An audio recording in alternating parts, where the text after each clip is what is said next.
आज हम शुरू करेंगे त्रिकोणमितीय सर्वसमीकाएं। तो प्रश्न हल करने से पहले हम त्रिकोणमितीय सर्वसमीकाओं का अध्ययन करेंगे, उनकी उत्पत्ति के बारे में समझेंगे। तो त्रिकोणमितीय सर्वसमीका संबंधित कोणों के सभी मानों के लिए सदैव सत्य होती है। सर्वसमीकाएं सभी थीटा के लिए सत्य होती है, जहां थीटा 0 डिग्री या 0 डिग्री के बराबर हो तथा 90 डिग्री से छोटा या 90 डिग्री तक, अर्थात 0 डिग्री से 90 डिग्री तक प्रत्येक कोण के लिए सत्य होती है। सर्वसमीकाओं की उत्पत्ति त्रिभुज ABC में कोण B समकोण है और कोण थीटा के लिए, ये थीटा न्यून कोण है, इस न्यून कोण के लिए ये भुजा लंब है और ये BC आधार है और AC कर्ण है। तो पाइथागोरस प्रमेय से लंब स्क्वायर प्लस आधार स्क्वायर बराबर कर्ण स्क्वायर। तो इस समीकरण में प्रत्येक पद में कर्ण स्क्वायर का भाग देंगे। कर्ण स्क्वायर का भाग देने पर सभी पदों के नीचे यानी लंब स्क्वायर, आधार स्क्वायर और कर्ण स्क्वायर, इन तीनों के नीचे भाग के रूप में कर्ण स्क्वायर लिख लेंगे। अब कर्ण स्क्वायर और कर्ण स्क्वायर इसमें भाग देंगे तो समान राशि में समान राशि का भाग देते हैं तो फल 1 आता है, तो ये 1 आ गया। और इधर लंब स्क्वायर बटा कर्ण स्क्वायर और आधार स्क्वायर बटा कर्ण स्क्वायर। अब लंब बटा कर्ण और आधार बटा कर्ण, इनको हम होल स्क्वायर में बंद कर देंगे, यानी इन दोनों स्क्वायर को एक स्क्वायर के रूप में लिख लेंगे यहाँ दोनों जगह। और इधर तो ये 1 आया हुआ है ही। अब लंब बटा कर्ण बराबर होता है साइन थीटा, तो लिख लिया यहाँ साइन थीटा। आधार बटा कर्ण बराबर होता है कोस थीटा, तो यहाँ कोस लिख लिया। अब ये स्क्वायर कोष्ठक के ऊपर है, यदि इस कोष्ठक को खोलें तो स्क्वायर ये साइन पर आ जाएगा। थीटा पर कभी स्क्वायर नहीं लिखा जाता है, यानी ये स्क्वायर इस साइन पर आएगा, साइन स्क्वायर थीटा, और ये स्क्वायर भी कोस पर आएगा, कोस स्क्वायर थीटा बराबर 1।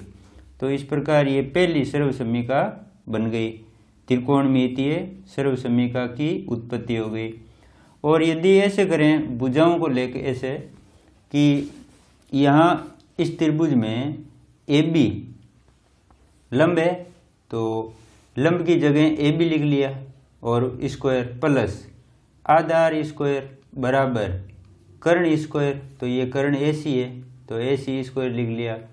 अब समीकरण इस एक के प्रत्येक पद में AC स्क्वायर यानी कर्ण स्क्वायर का भाग देंगे, तो AB स्क्वायर बटा AC square plus BC square बटा AC स्क्वायर, और AC स्क्वायर में AC स्क्वायर का ही भाग देंगे तो आ जाएगा नीचे 1, और इधर AB स्क्वायर बटा AC स्क्वायर, इसको हम होल स्क्वायर में बंद करें तो AB बटा AC का होल स्क्वायर प्लस इसी प्रकार BC और AC को होल स्क्वायर में बंद करके अंदर लिख देंगे।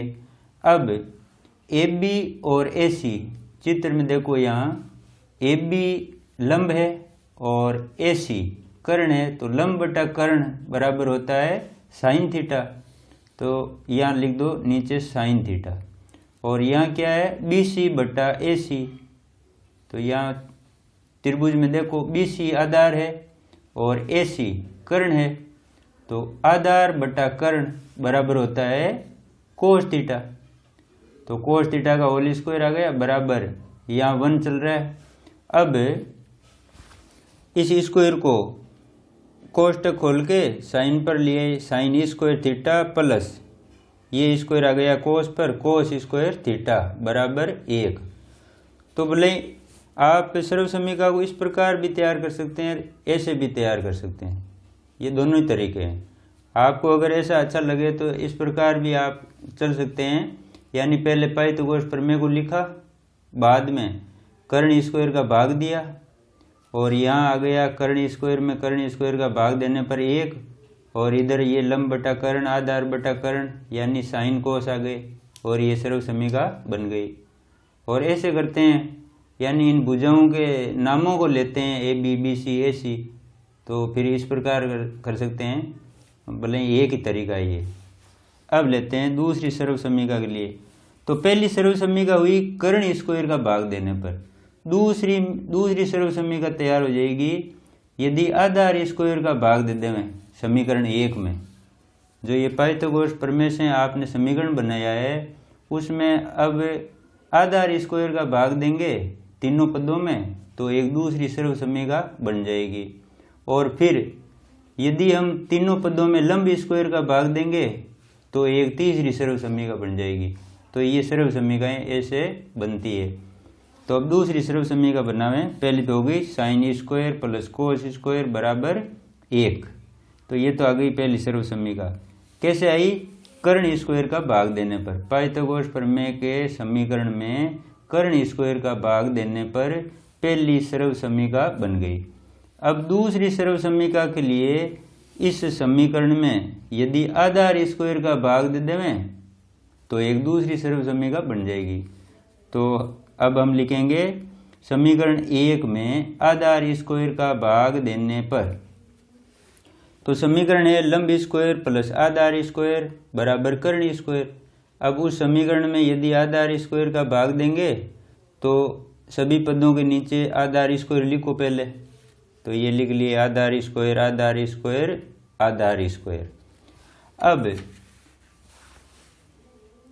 लंब स्क्वायर और आधार स्क्वायर इन दोनों स्क्वायर को हम होल स्क्वायर में बंद कर देंगे यानी लंब बटा आधार का होल स्क्वायर।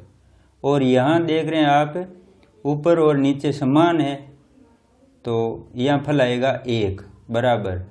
यहाँ इसको भी कर्ण और आधार को होल स्क्वायर में बंद कर लिया तो ये कर्ण बटा आधार बन गया, ऊपर होल स्क्वायर आ गया। अब लंब बटा आधार बराबर होता है टेन थीटा, तो लिखो अंदर टेन थीटा का होल स्क्वायर प्लस 1 बराबर कर्ण बटा आधार बराबर क्या होता है सेक थीटा। तो यहाँ लिख लो सेक थीटा का होल स्क्वायर। अब इस स्क्वायर को यहाँ अंदर नीचे उतार लो, कोष्टक खोल लेते हैं। तो स्क्वायर आ गया 10 पर, 10 स्क्वायर थीटा प्लस 1 बराबर ये स्क्वायर आ गया सेक पर, सेक स्क्वायर थीटा। तो ये सर्व समीका बन गई दूसरी 1 प्लस, यानी इसे एक को इधर लिख ले 10 को इधर लिख ले, कोई फर्क नहीं पड़ता है। तो 1 प्लस 10 स्क्वायर बराबर सेक स्क्वायर। बिल्कुल इजी है ये सर्व समीकाओं की उत्पत्ति करना। बस ये पाइथागोरस प्रमेय से शुरू है। बस इसमें कर्ण स्क्वायर का भाग दिया तो एक सर्व समीका बन गई। अब आधार स्क्वायर का भाग दिया तो दूसरी सर्व समीका बन गई। लंब स्क्वायर का भाग देंगे तो तीसरी और सर्व समीका बन जाएगी। और ये तरीका यार ये भी है। तो आधार इसमें BC है तो यदि इस समीकरण 1 में BC स्क्वायर का भाग दे देवें तो समीकरण है अपने पास AB square plus BC square बराबर AC स्क्वायर। BC क्या है आधार, तो आधार स्क्वायर का भाग दे रहे हैं तो AB स्क्वायर BC स्क्वायर और AC स्क्वायर में आधार BC का भाग देंगे तो BC स्क्वायर तीनों जगह लिख दिया BC स्क्वायर। अब क्या होगा BC ये तो समान है तो यहाँ तो फल आ गया 1 और AB स्क्वायर और BC स्क्वायर को होल स्क्वायर में बंद कर दिया बराबर इधर AC और BC को होल स्क्वायर में बंद करके लिख लिया।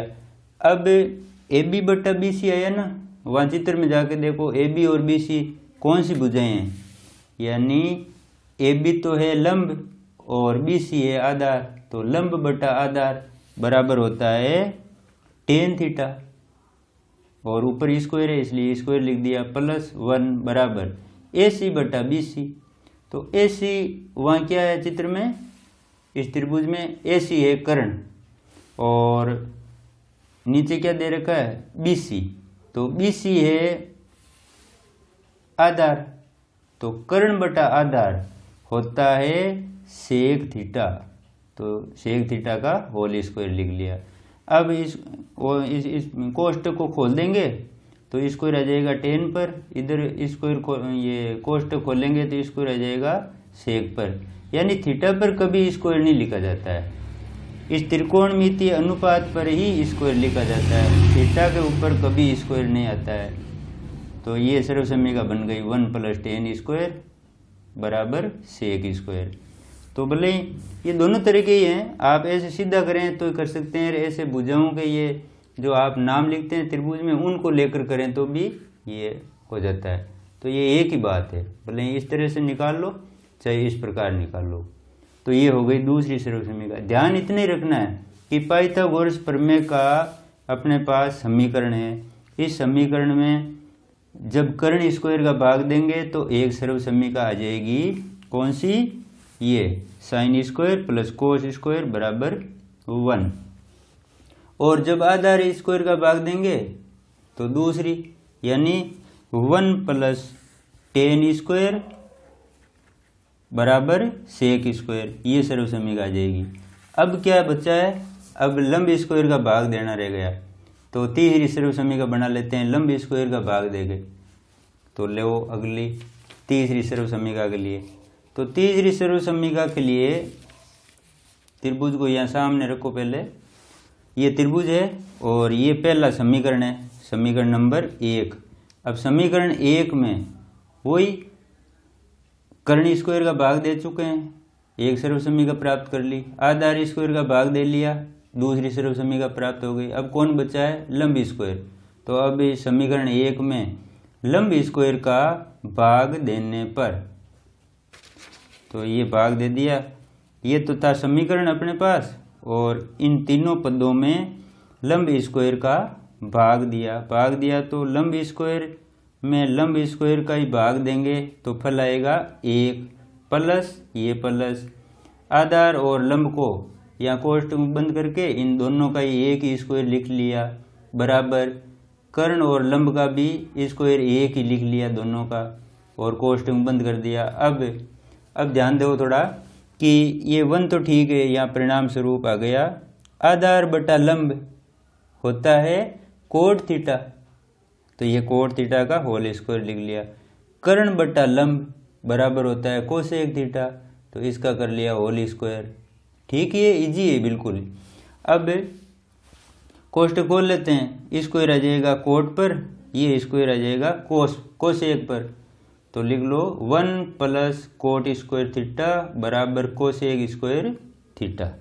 तो रटने की बजाय त्रिकोणमितीय इन सर्व समीकरणों की उत्पत्ति ठीक रहती है, क्योंकि ये याद ज़्यादा रहेगी। एक तो हाथ से चीज़ बनाई हुई है तो याद ज़्यादा ही रहेगी, और सीधे रटोगे आप, जैसे इस सर्व समीकरण को सीधा रटते हैं तो फिर क्या पता ये कहाँ से आई है, कैसे बनी थी। तो एक तो आप हाथ से बनाते हैं सर्व समीकरण को तो याद ज़्यादा रहती है, लंबे समय तक याद रहती है। अब जैसे गणितीय रूप में ज्ञात करें ना, तो इस प्रकार भुजाओं के ये नाम लिख लो, ए बी कौन है, लंब है, उसमें त्रिभुज में ए बी,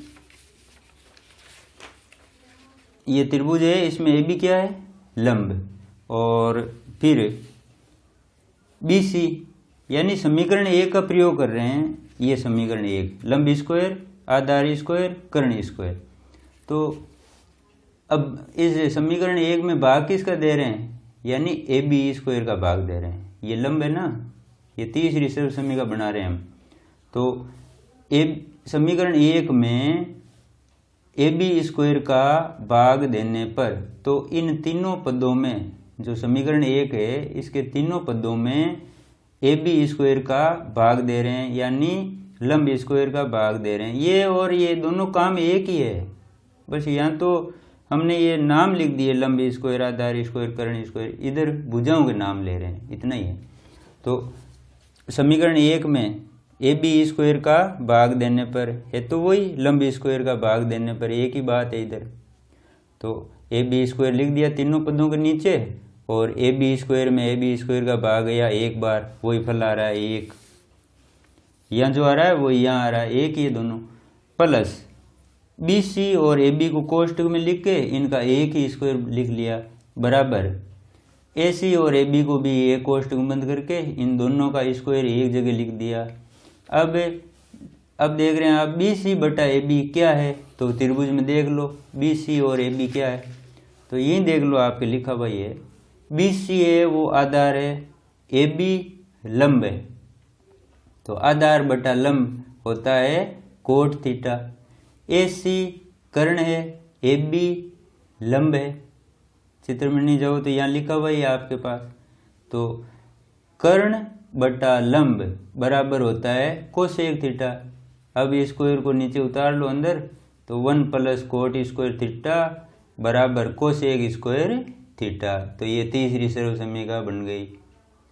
तो ये तो हो गई तीनों सर्व समीकरणें इस समकोण त्रिभुज की सहायता से और पाइथागोरस प्रमेय के समीकरण की सहायता से। किया क्या कि समीकरण को लिखा और एक बार कर्ण स्क्वायर का भाग दिया, दूसरी बार आधार स्क्वायर का दिया, तीसरी बार लंब स्क्वायर का दिया, और ये तीन सर्व समीकरणें प्राप्त हो गई। यही मेन सर्व समीकरण है। अब है चौथी सर्व समीकरण। देखो यहाँ त्रिभुज ABC है, इस त्रिभुज में ये न्यून कोण है, ये समकोण है, तो ये कर्ण हो गया।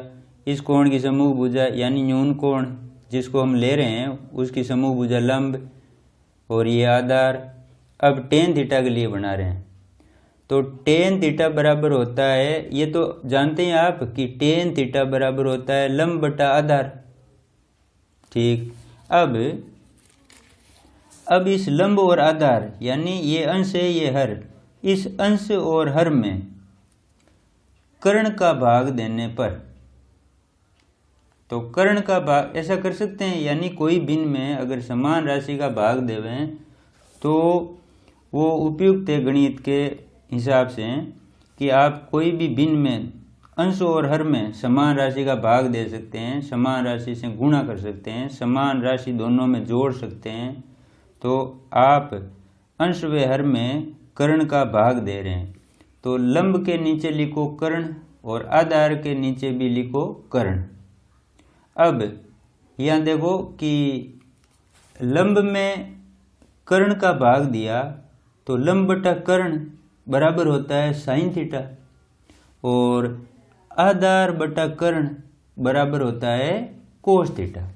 तो ये टेन थीटा और साइन कोस की एक सर्व समीकरण बन गई।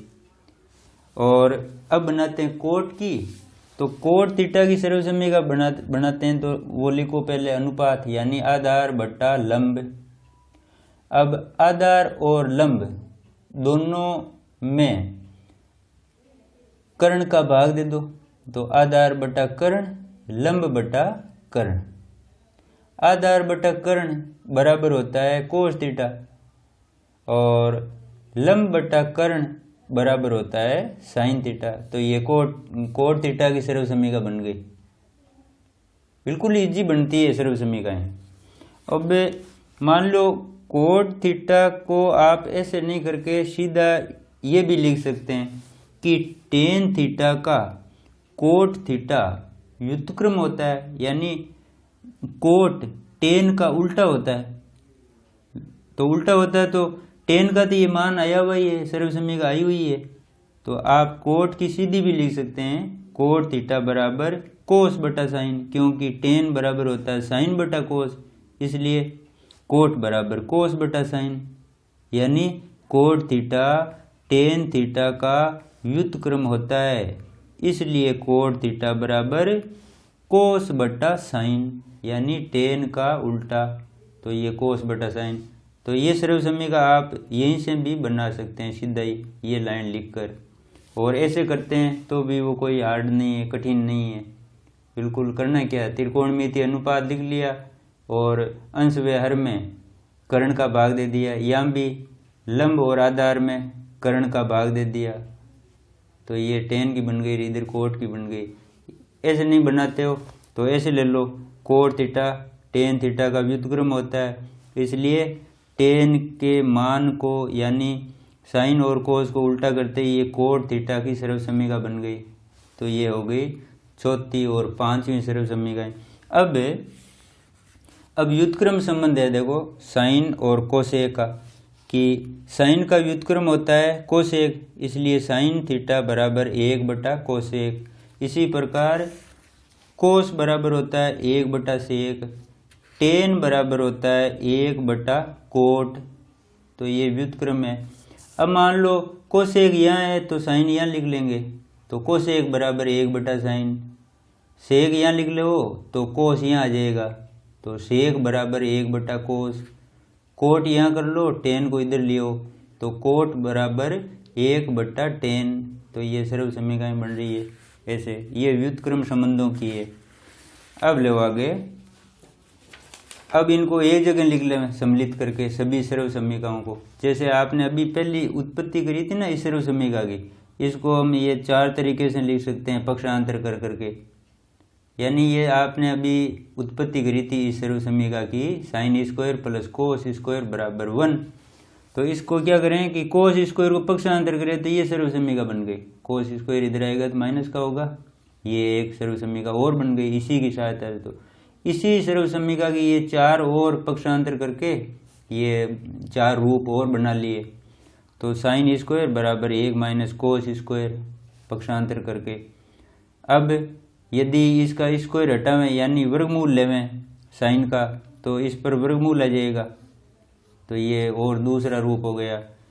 अब की बार साइन का पक्षांतर कर देवें, कोस को यही रहने दें, तो साइन इधर जाएगा एक की तरफ, तो 1 - साइन स्क्वायर। वर्गमूल कर लेवें तो इसका स्क्वायर हट जाएगा और यहाँ वर्गमूल लग जाएगा, तो ये चौथा रूप हो गया। तो ये 4 रूप हो गए इसी सर्व समीकरण के इस प्रकार। और जो दूसरी अभी बनाई थी आपने, तो वो सर्व समीकरण इसके भी 4 रूप हैं। तो 1 + टेन स्क्वायर बराबर सेक स्क्वायर। तो अब देखो वो जो आप अभी उत्पत्ति करी थी वो कार्य अच्छा था, ये सीधा याद करने की बजाय, वो बढ़िया बात है। तो 1 + टेन स्क्वायर बराबर सेक स्क्वायर पक्षांतर करके ये 4 रूप और बना लिए, जैसे अभी ऊपर किया था ना वैसे ही।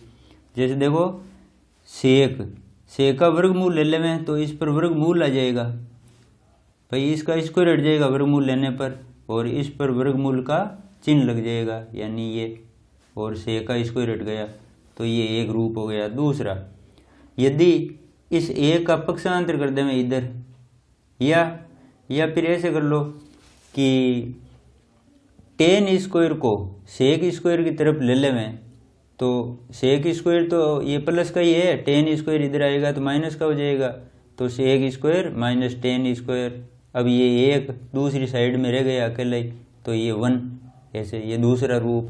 तीसरा देखो टेन स्क्वायर, यानी टेन स्क्वायर को तो यहीं रख लो, इस एक का पक्षांतर कर दो, तो ये सेक की तरफ आ जाएगा, ये एक इधर, तो माइनस का हो जाएगा, ये सेक स्क्वायर थीटा -1। अब वर्गमूल ले लें इसी का, तो होगा क्या कि टेन का स्क्वायर हट जाएगा और इस पर इन दोनों पर आ जाएगा वर्गमूल का चिन्ह, तो ये 4 रूप हो गए। इसी प्रकार ये सर्व समीकरण जो तीसरी, उसके भी यही 4 रूप बना सकते हैं। 1 + कोट स्क्वायर थीटा बराबर कोसेक स्क्वायर थीटा। तो यहाँ कोसेक स्क्वायर का वर्गमूल करेंगे तो इन दोनों पदों पर वर्गमूल का चिन्ह आ जाएगा, तो ये चिन्ह लगा लिया ऊपर वर्गमूल का, और ये पहला रूप। फिर कोसेक स्क्वायर की तरफ यदि कोट स्क्वायर को इधर लिया मैं, तो वो माइनस का होगा इस प्रकार, और 1 जो एक है वो एक तरफ बच जाएगा अकेला। अब कोट स्क्वायर है, इसको यही रहने देवें, एक का पक्षांतर कर देवें इधर, तो वो -1 हो जाएगा, और ये तीसरा रूप।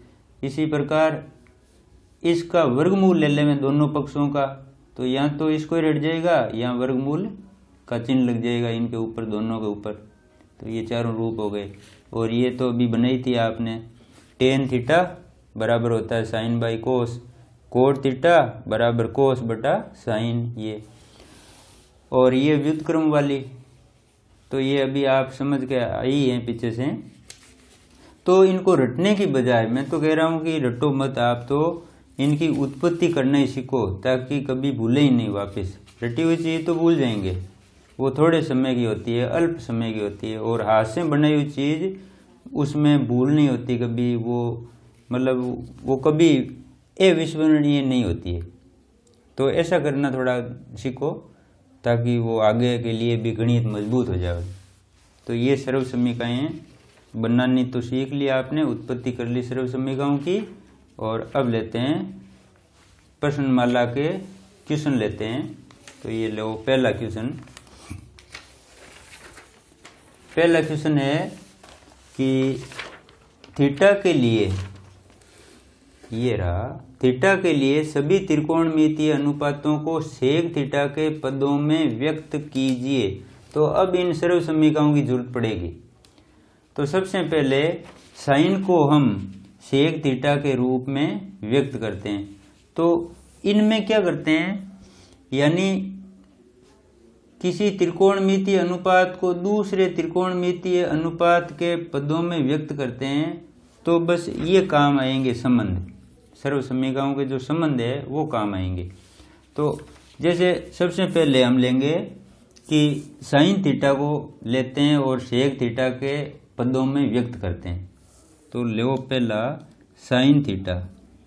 तो यहाँ लिख लो साइन थीटा बराबर होता क्या है कि अब इन सर्वसमीकाओं को देखो आप कि साइन थीटा का सेक थीटा से सीधा बिल्कुल ही संबंध नहीं है कहीं भी।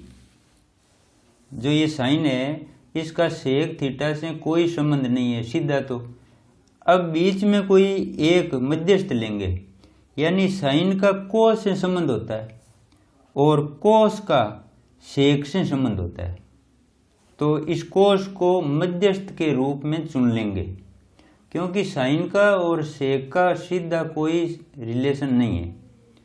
तो अब अपन देखेंगे कि सेक का कोई और से है क्या संबंध, तो सेक का कोस से जरूर संबंध है और कोस का साइन से संबंध है। तो हम पहले साइन और कोस के संबंध को लेंगे, यानी साइन और कोस की कोई सर्वसमीका लेंगे यहाँ से, और फिर कोस को हम सेक में बदल देंगे। तो फिर साइन और सेक के संबंध हो जाएगा। तो ऐसे करना है। तो ये देखो यहाँ कि साइन थीटा बराबर होता है √1 माइनस कोस स्क्वायर होता है, और कोस का संबंध होता है सेक से। तो साइन का संबंध हो जाएगा सेक से, ऐसे। तो यहाँ लिखो पहले साइन थीटा बराबर होता है √1 माइनस कोस स्क्वायर थीटा। अब कोस को हटा देंगे क्योंकि हमें इस साइड में चाहिए सेक, सेक के अलावा कोई नहीं होना चाहिए। तब साइन और सेक के संबंध होगा ना, बीच में कोई दूसरा त्रिकोणमितीय अनुपात नहीं आना चाहिए। तो इसको हटाएंगे तो लेंगे देखो इसको कि कोस थीटा बराबर होता है 1/सेक। तो इस कोस को हम हटा देंगे, यहाँ लिख देंगे 1/सेक। तो यहाँ लिखो बराबर √1 माइनस 1/सेक थीटा। अब इस पर स्क्वायर है इसलिए इस सेक पर भी स्क्वायर कर दो, लिख लिया। अब लेसब लेके, ये बट्टे में है राशि इसलिए लेसब लेके इसको सही भिन्न दे दो। तो बराबर √ लेसब ले रहे हैं हम, तो सेक स्क्वायर, ये तो आ गया लेसब। अब सेक स्क्वायर इस 1 से गुणा होगा तो यहाँ आ जाएगा sec square theta minus sec square का सेक स्क्वायर में भाग देवें तो 1, और 1 को गुणा करेंगे तो 1। अब ये पूर्ण वर्ग पद है तो ये तो वर्गमूल से बाहर निकल जाएगा। ये सेक स्क्वायर थीटा माइनस 1 ये वर्गमूल में ही रह जाएगा। तो अब वर्गमूल का चिन्ह केवल इन दोनों के ऊपर रखना है, सेक स्क्वायर को बाहर निकालना है, यानी ये सेक स्क्वायर सेक के रूप में बाहर निकल जाएगा। तो लिखो यहाँ √sec square theta minus sec theta. ये आ गया साइन का सेक के पदों में व्यक्त होना हो गया। तो यहाँ लिख लो साइन थीटा बराबर under root sec square minus sec. ये पहला संबंध तैयार हो गया, यानी साइन को तो आपने सेक के पदों में व्यक्त कर लिया। अब दूसरा है कोस। तो ले कोस को, कोस का सीधा संबंध है सेक से। यहाँ देखो कोस का ये संबंध रहा सीधा, व्युत्क्रम संबंध है इनके। तो कोस थीटा बराबर 1/सेक, ये सीधा ही तैयार हो जाएगा। लिखो यहाँ कोस थीटा बराबर 1/सेक थीटा। ये हो गया कोस और सेक का संबंध। अब ले तीसरा, तो ले लो आप अब टेन को। तो लिखो टेन थीटा बराबर, तो टेन थीटा के लिए लेंगे तो अब वहां देखो सर्व समीकरण होंगे कि टेन का सेक से कहीं संबंध है क्या। तो यहाँ आप देखोगे ये रहा, ये टेन है और इसी सर्व समीकरण में सेक भी आया हुआ है। तो ये हो गया ना संबंध इनके बीच में। तो हम क्या करेंगे, इस सर्व समीकरण की सहायता लेंगे और टेन को बिना स्क्वायर के करना है, एक तरफ निकाल करना है इसको। तो एक का पक्षांतर कर देंगे इधर और टेन का सेक के पदों में व्यक्त होना हो जाएगा। जैसे देखो ये इस प्रकार फल आ जाएगा, टेन थीटा बराबर under root sec square theta minus 1। तो ये टेन थीटा का सेक थीटा के पदों में व्यक्त होना हो गया। तो ये होगा ले वहाँ। तो यहाँ लिखो कि चूंकि 1 + टेन स्क्वायर थीटा बराबर होता है सेक स्क्वायर थीटा। अब एक का पक्षांतर कर देंगे इधर सेक की तरफ। तो लिखो यहाँ टेन स्क्वायर थीटा बराबर सेक स्क्वायर थीटा माइनस ये एक इधर आएगा। तो ये एक आ गया। अब ये वर्गमूल ले लो दोनों पक्षों का। तो इसका वर्ग हट जाएगा, स्क्वायर हटेगा और इस पर स्क्वायर रूट लग जाएगा। तो लिखो टेन थीटा बराबर square root of sec square theta -1। तो ये हो गया टेन थीटा का सेक के पदों में व्यक्त होना। अब ले अगला, अब टेन के बाद में कोट को ले लो, कोट को व्यक्त कर लो सेक के पदों में। तो लिखो चौथा कोट थीटा बराबर होता है, अब थोड़ा देखना वहाँ कि कोट थीटा का सेक से यहाँ कोई सीधा संबंध नहीं है। कोट थीटा का सेक थीटा से यहाँ सीधा संबंध किसी से ही नहीं है। तो सीधा संबंध नहीं है कोट का सेक से। तो हम क्या करेंगे कि सेक का किससे संबंध है, जो कोट भी उससे संबंध रखे और सेक भी रखे, ऐसा कौन है। तो वो है टेन। टेन से कोट भी संबंध रखता है और सेक भी संबंध रखता है। तो ये टेन मध्यस्थ हो गया किनके, कोट और सेक के बीच का मध्यस्थ टेन हो जाएगा। ऐसे ये पता कर लिया करो।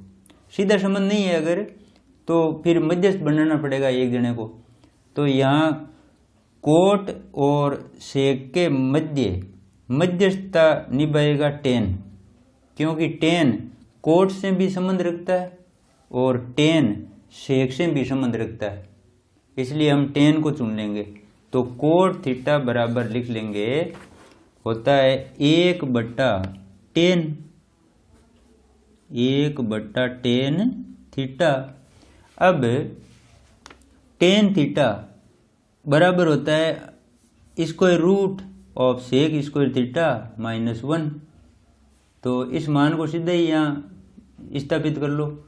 तो लिख लो 1/√sec² थीटा -1। तो ये हो गया कोट का। अब बचा है कोसेक। तो कोसेक का भी कोट से नहीं, सॉरी, सेक से सीधा संबंध नहीं है। कोसेक का सेक से सीधा संबंध नहीं है, लेकिन साइन का सेक से अभी संबंध स्थापित करवा दिया हमने। तो कोसेक और साइन के तो संबंध है, तो लिख देंगे कोसेक बराबर 1/sin, और साइन बराबर होता है ये। तो ये सेक और कोसेक का वहाँ संबंध प्राप्त कर लेंगे। तो लिखो कोसेक बराबर होता है 1/sin थीटा। लिख लिया। अब साइन की जगह प्रतिस्थापित कर दो इनको, यानी अभी ज्ञात किया था साइन बराबर होता है ये। तो इसको आप वहाँ साइन के स्थान पर रख लो, बराबर 1/√, ये लिख रहे हैं, साइन बराबर ये मान रख रहे हैं। तो sec² -1 sec² थीटा -1 बट्टा सेक थीटा, ये लिख लिया। अब ये सेक ऊपर 1 से गुणा हो जाएगा, तो ये हो गई सेक थीटा बटा √sec² थीटा -1। तो ये कोसेक और सेक का संबंध हो गया, यानी कोसेक को सेक के पदों में व्यक्त कर लिया, ये है। तो ये ज़्यादा तो अभ्यास जितना ज़्यादा करते हैं त्रिकोणमिति में, उतनी ही त्रिकोणमिति अच्छी होती है। तो ये है। अब लेवें अगला क्वेश्चन दूसरा। तो दूसरे क्वेश्चन को लेओगे तो उसमें दिया हुआ है त्रिकोणमितीय अनुपातों साइन सेक टेन को कोट के पदों में व्यक्त करना है। तो लो साइन को कोट में व्यक्त करना, जो अभी करके आए थे ना पहला क्वेश्चन, वैसे ही करना है। तो ले लो, सबसे पहले है साइन थीटा। तो लिखो यहाँ साइन थीटा बराबर होता है 1/कोसेक। भाई साइन का और कोट का सीधा संबंध नहीं है, तो साइन का कोसेक से संबंध है, कोसेक का कोट से संबंध है। देखो यहाँ ये साइन है, साइन का कोसेक से संबंध है, और कोसेक का कोट से संबंध है। तो ये कोसेक अब यहाँ मध्यस्थ होगा, इसको मध्यस्थता के रूप में लेंगे कोसेक को। किन के बीच में? साइन और कोट के लिए। तो लिखो यहाँ साइन बराबर होता है 1/कोसेक। अब कोसेक बराबर, देखो यहाँ सर्व समीकरण कोसेक बराबर कोट है क्या, ये रहा। कोसेक थीटा बराबर √1 + कोट², ये हो गया संबंध स्थापित। तो लिखो यहाँ कोसेक की जगह √1 + कोट² थीटा। तो लिख लो यहाँ 1/√1 + कोट² थीटा। अब ये हो गया साइन का कोट से संबंध, लेंगे अब सेक को। तो लो दूसरा पॉइंट, सेक। सेक बराबर होता है, अब सेक का और टेन का संबंध होता है, और टेन का कोट से संबंध होता है। देखो सेक का टेन से संबंध होता है और टेन का कोट से संबंध होता है। तो टेन हो जाएगा मध्यस्थ, किन के बीच में? सेक और कोट के बीच में। सेक के कोट के सीधा तो डायरेक्ट संबंध है नहीं, तो अब जरूरत पड़ेगी एक मध्यस्थ की। मध्यस्थ बनेगा कौन? के टेन बनेगा। सेक सेक है ना वो उसका संबंध टेन से है और टेन का संबंध देख रहे हैं आप कोट से है, तो टेन मध्यस्थ हो जाएगा। तो हम पहले ये लिखेंगे सेक बराबर 1 प्लस टेन स्क्वायर, फिर टेन की जगह लिख लेंगे 1 बटा कोट ऐसे। तो लिखो यहाँ सेक थीटा बराबर होता है √1 प्लस टेन स्क्वायर थीटा। अब टेन की जगह क्या लिख लेंगे, टेन बराबर 1 बटा कोट, तो लिखो यहाँ 1 बटा कोट। तो √1 plus 1 by coat square theta. Square तो इसलिए कर रहे हैं यहाँ भी स्क्वायर है। अब ये ले सब ले लो कोट स्क्वायर, तो लिखो √ ये कोट स्क्वायर ले सब, तो यहाँ 1 से कोट स्क्वायर गुणा कर लो सीधा, coat square theta plus coat square का कोट स्क्वायर में भाग दिया एक बार, 1 को 1 से गुणा किया तो आ गया 1। अब ये पूर्ण वर्ग संख्या पूर्ण वर्ग पद है, तो ये वर्गमूल से बाहर निकल जाएगा, जबकि ये पूर्ण वर्ग व्यंजक नहीं है इसलिए ये वर्गमूल में अंदर ही रहेगा। तो लिख लो यहाँ √ ऊपर वाले का √ रहने दो, नीचे वाले इस कोट स्क्वायर को √ के बाहर निकाल लो। तो coat square theta plus 1 upon cot theta, ये आ गया। किसका सम, सेक को आपने कोट के पदों में व्यक्त कर लिया। अब बचा है तीसरा टेन, तो टेन थीटा का और कोट थीटा का सीधा ही संबंध है, कोई ज्ञात करने की जरूरत ही नहीं। ये रहा टेन थीटा बराबर होता है 1 बटा कोट थीटा, यानी इनका तो व्युत्क्रम सीधा संबंध है। तो लो यहाँ तीसरा यही कर लेते हैं, नीचे कर लो यहाँ। तो तीसरा का लिख लो टेन थीटा बराबर 1 बटा कोट थीटा, तो ये टेन कोट के पदों में व्यक्त हो गया, सेक कोट के पदों में व्यक्त हो गया, और ऊपर पहले आपने कर लिया साइन को कोट के पदों में व्यक्त, तो ये तीनों हो गए। अब लो अगला, और नहीं तो आज इतने ही ठीक है। आगे अब सर्व समीकरण हैं वो फिर अगले समय ले लेंगे, आज इतना ही ठीक है। ओके।